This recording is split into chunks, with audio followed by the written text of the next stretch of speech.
नमस्कार, स्वागत है आप सभी का 10 का दस्तावेज में। मैं हूं आपके साथ अनु सिंह और खबरों की शुरुआत बाराबंकी से करेंगे, जहां हैदरगढ़ विधानसभा से भाजपा विधायक दिनेश रावत का बेतुका बयान सामने आया है। बाराबंकी में एक बैठक के दौरान दिनेश रावत ने धमकी भरे लहजे में कहा है कि भाजपा के होते हुए सभासद के चुनाव में यदि कोई दूसरा प्रत्याशी उतरा तो उसके यहां बुलडोजर चलेगा। उन्होंने कहा कि जो लोग बीजेपी से टिकट मांग रहे हैं, यदि उन्हें टिकट नहीं मिला तो वे मैदान में नहीं उतर सकते और यदि कोई चुनाव लड़ने की कोशिश करेगा तो उसके घर पर बुलडोजर चलेगा। अब भाजपा विधायक के गलत बयानी का वीडियो सोशल मीडिया पर जमकर वायरल हो रहा है। नहीं मांगिए, हमको हम आप रोकने नहीं जाएंगे। अगर आप मांग के टिकट हमारे प्रत्याशी के खिलाफ विरोध करेंगे तो हमारा बुलडोजर जाएगा। भाजपा के हम वार्ड की भी बात कर रहे हैं। टिकट या तो मांगो ना भाजपा से, या तो मांगने के बाद अगर टिकट नहीं मिल रहा है तो फिर आप चुनाव लड़ने की स्थिति में नहीं हो और आपको चुनाव ना लड़ा जाए, ये संकल्प लेने के लिए हम बैठे हुए हैं। खुली बात करना ठीक रहता है ना। और एक और बड़ी खबर दे दें, जहां यूपी कांग्रेस कमेटी अवैध प्रांत की प्रादेशिक भारत जोड़ो यात्रा की शुरुआत आज बाराबंकी से हो गई है। यात्रा का कारवां कल लखनऊ पहुंचेगा। कांग्रेस के प्रदेश अध्यक्ष बृजलाल खाबरी और प्रांतीय अध्यक्ष नकुल दुबे समेत तमाम वरिष्ठ नेता इस यात्रा में शामिल होंगे। यात्रा चारबाग से शुरू होकर राजधानी के विभिन्न क्षेत्रों से होते हुए शहीद स्मारक पहुंचेगी। पार्टी के प्रांतीय अध्यक्ष नकुल दुबे ने बताया है कि 21 दिसंबर को हरदोई में कांग्रेस की यात्रा खत्म होगी।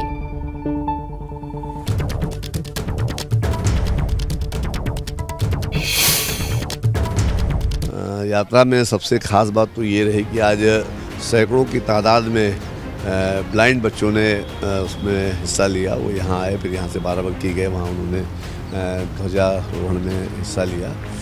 और उसके बाद बाराबंकी में जो एक भारी जन सैलाब हम लोगों के साथ चला है आज, वो ये रहा। और प्लस जनता, मैं देख रहा था कि जो जनता जनार्दन है अगल बगल के दुकानों में, घरों में लोग जो है, तो उनका जो राहुल गांधी जी के प्रति जो एक समर्पण दिखाई पड़ रहा था, वो अनुकरणीय है और निश्चित रूप से इस यात्रा के दूरगामी परिणाम हैं। वहीं प्रदेश में होने वाले निकाय चुनाव को लेकर कांग्रेस ने बड़ी पहल की है। कांग्रेस ने समान विचारधारा वाली विपक्षी पार्टियों से एकजुट होकर चुनाव लड़ने की अपील की है। प्रयागराज में पार्टी के प्रांतीय अध्यक्ष अजय राय ने कहा है कि सभी विपक्षी पार्टियां यदि एकजुट होकर नगर निकाय चुनाव लड़ती हैं तो भाजपा को आसानी से हराया जा सकता है।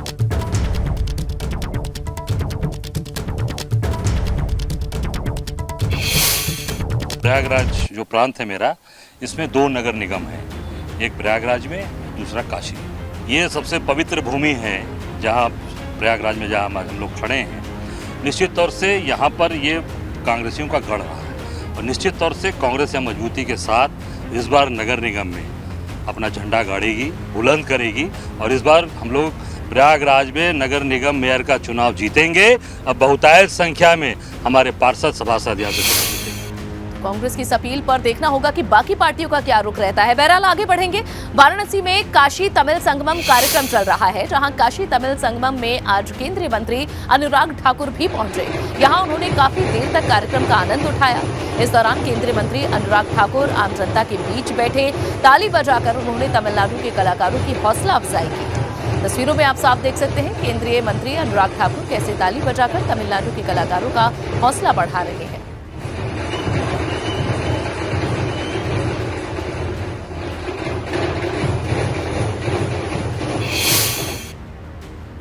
उधर कानपुर पुलिस ने गुप्त सूचना आधार पर रिजवान नाम के एक संदिग्ध को गिरफ्तार किया है। पूछताछ के बाद युवक बांग्लादेशी नागरिक निकला।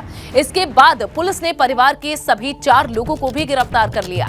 बताया जा रहा है कि रिजवान कानपुर में रहते हुए कई देशों की यात्रा कर चुका है, जिसमें पाकिस्तान, बांग्लादेश, मलेशिया और नेपाल भी शामिल है। इसके पास से मिले कागजातों पर सपा विधायक इरफान सोलंकी द्वारा जारी किया गया लेटर हेड भी मिला है, जिसमें उसे भारतीय नागरिक बताया गया है। साथ ही सपा पार्षद मन्नू रहमान की ओर से जारी किया गया निवास प्रमाण पत्र भी बरामद किया गया है। युवक के पास से 3 अलग अलग नामों से उसके आधार कार्ड भी जब्त किए गए हैं और अलग अलग नामों से 2 पासपोर्ट भी मिले हैं। साथ ही युवक के पास से कई देशों की करेंसी भी बरामद की गई।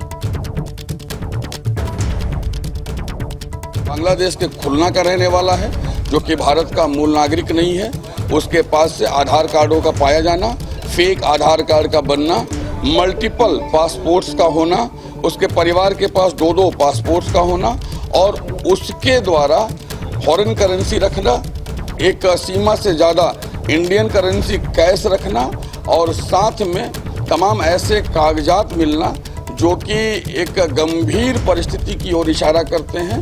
इन सभी परिस्थितियों की जांच के लिए, सिचुएशंस एंड सर्कमस्टांसेस की जांच के लिए हमने मुकदमा दर्ज किया है मूलगंज थाने में और इस गंभीर प्रकरण की हम जांच कर रहे हैं। लखनऊ में शराब पिलाकर हथियार चुराने वाले युवकों पर कार्रवाई हुई है। 3 दोस्तों ने शराब पिलाकर जहां हथियारों की चोरी की थी। 2 पक्षों के बीच असला चोरी करने को लेकर विवाद हुआ था। पुलिस ने हथियारों के साथ गार्ड समेत 2 को दबोचा है। हथियार मालिक पवन कुमार और विजय यादव पर कार्रवाई की गई है। ये बड़ी खबर, जहां लखनऊ में शराब पिलाकर हथियार चुराने वाले युवकों पर अब पुलिस ने कार्रवाई की है। 3 दोस्तों ने शराब पिलाकर हथियारों की चोरी की थी और अब ये पुलिस के हत्थे चढ़े हैं। 2 पक्षों के बीच असला चोरी को लेकर विवाद हुआ था। पुलिस ने हथियारों के साथ अब गार्ड समेत 2 को धर दबोचा है।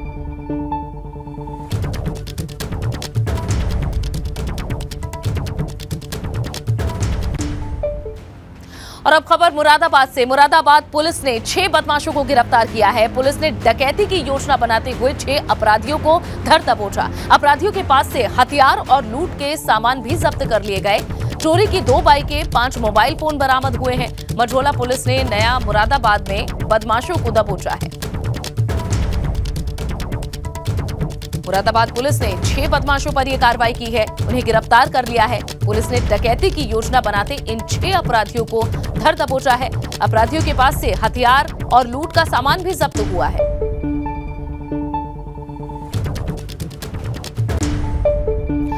और अब खबर आजमगढ़ से, जहां आजमगढ़ पुलिस ने अवैध हथियार के साथ हिस्ट्री शीटर को दबोचा है। महाराजगंज थाना पुलिस ने सोनू यादव को गिरफ्तार कर लिया है। गिरफ्तार अभियुक्त पर पहले से 10 से ज्यादा मामले दर्ज हैं। पुलिस ने आरोपी सोनू यादव को अब जेल भेज दिया है। ये हिस्ट्री शीटर है। आजमगढ़ पुलिस ने इसे अवैध हथियार के साथ दबोचा है। महाराजगंज थाना पुलिस ने सोनू यादव को गिरफ्तार कर जेल भेज दिया है। बताया जा रहा है कि गिरफ्तार अभियुक्त पर पहले ही 10 से ज्यादा मामले चल रहे हैं और अब ये पुलिस के हत्थे चढ़ा है। अवैध हथियार इसके पास से बरामद किए गए। फिलहाल ये सलाखों के पीछे है।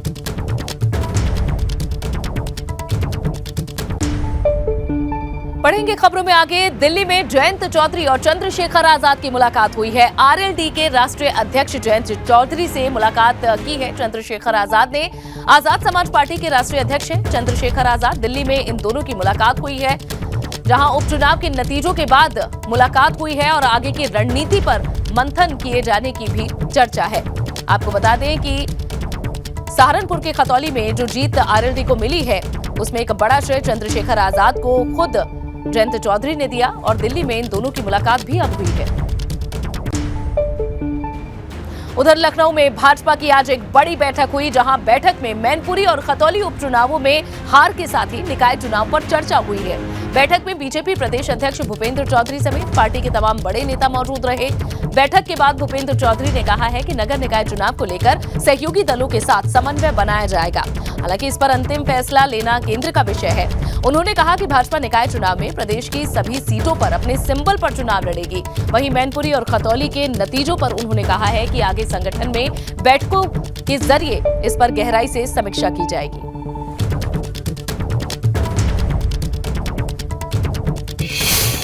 नगर निकाय चुनाव में भी इन बैठकों में नगर निकाय चुनाव का भी विषय रहेगा।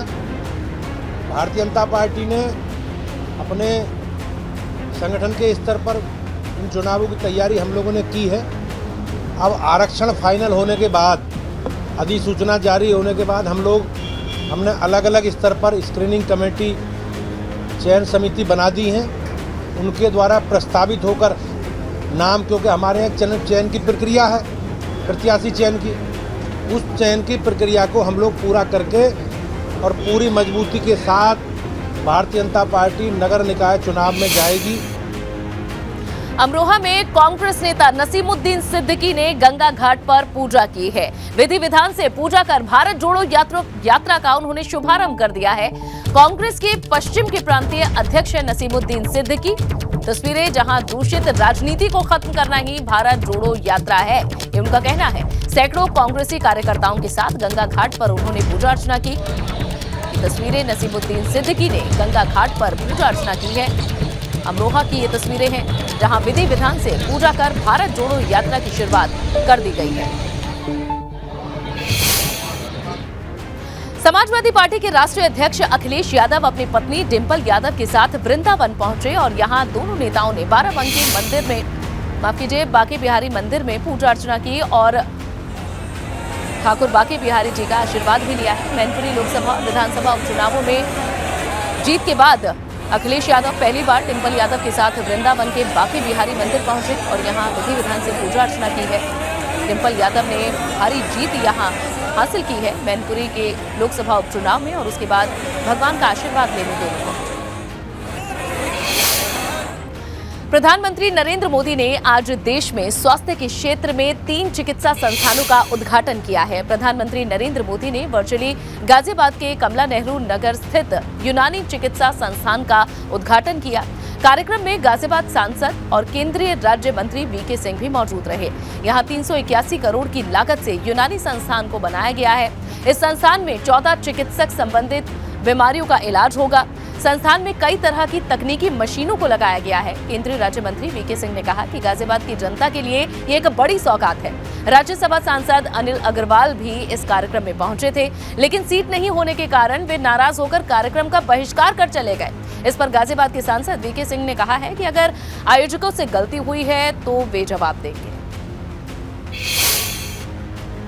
WHO का ट्रेडिशनल मेडिसिन सेंटर जो है वो भारत में खुला अकेला, और इससे अगर आप देखें इसके अंदर सोच बहुत दूर की। हमारे यहाँ लोग बाग रोज़गार पाएंगे, हमारे लोग बाग बाहर जाएंगे, हमारे यहाँ अलग अलग जो दवाइयाँ चाहिए उसके लिए जो औषधि के जो पौधे हैं वो उगाए जाएंगे।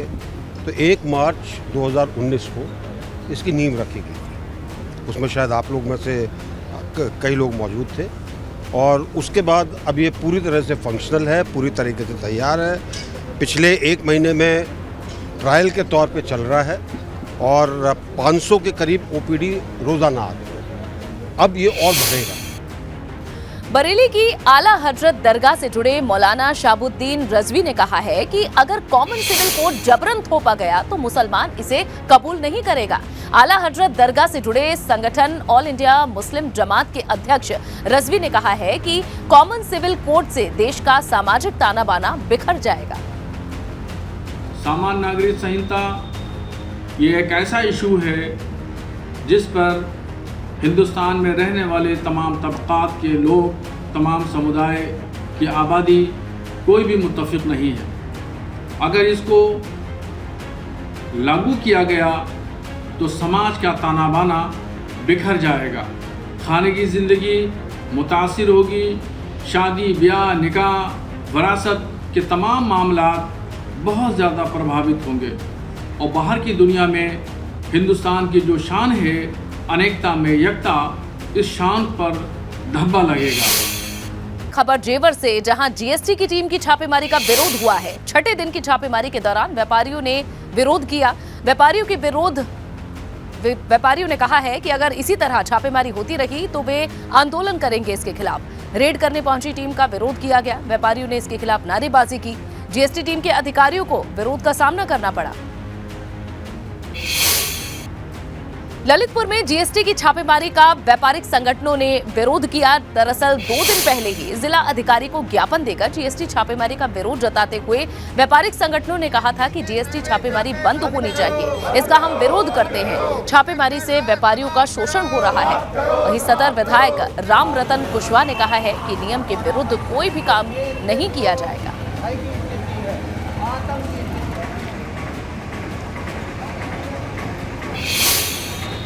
कुछ ऐसी ही तस्वीरें सहारनपुर में भी देखने को मिली, जहां जीएसटी की छापेमारी के विरोध में प्रदर्शन हुआ। व्यापारियों ने पूर्व भाजपा सांसद का घेराव किया। जीएसटी की छापेमारी रोकने की उनसे मांग की गई। मांग नहीं माने जाने पर आंदोलन की धमकी दी गई। कमेटी के लोग कराते थे और व्यापारी उसमें अपनी दुकानों को बंद करने का काम करता था।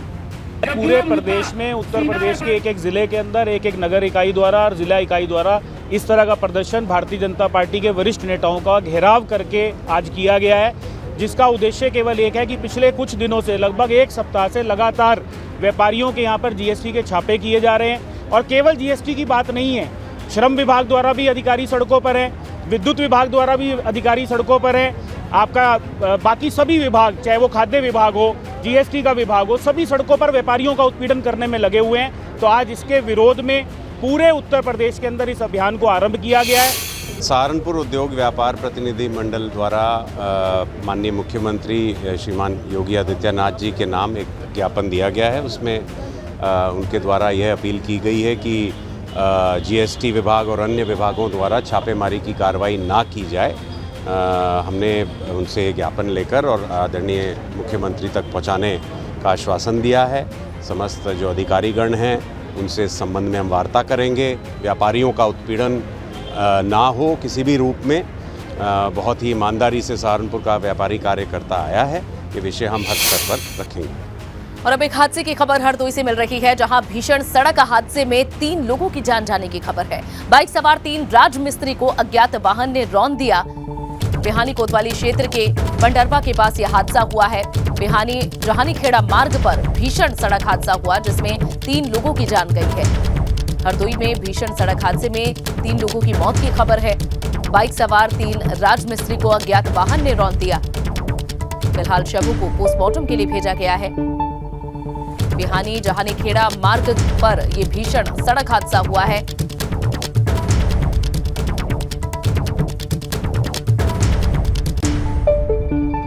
और इसी के साथ 10 का दस्तावेज में फिलहाल के लिए बस इतना ही।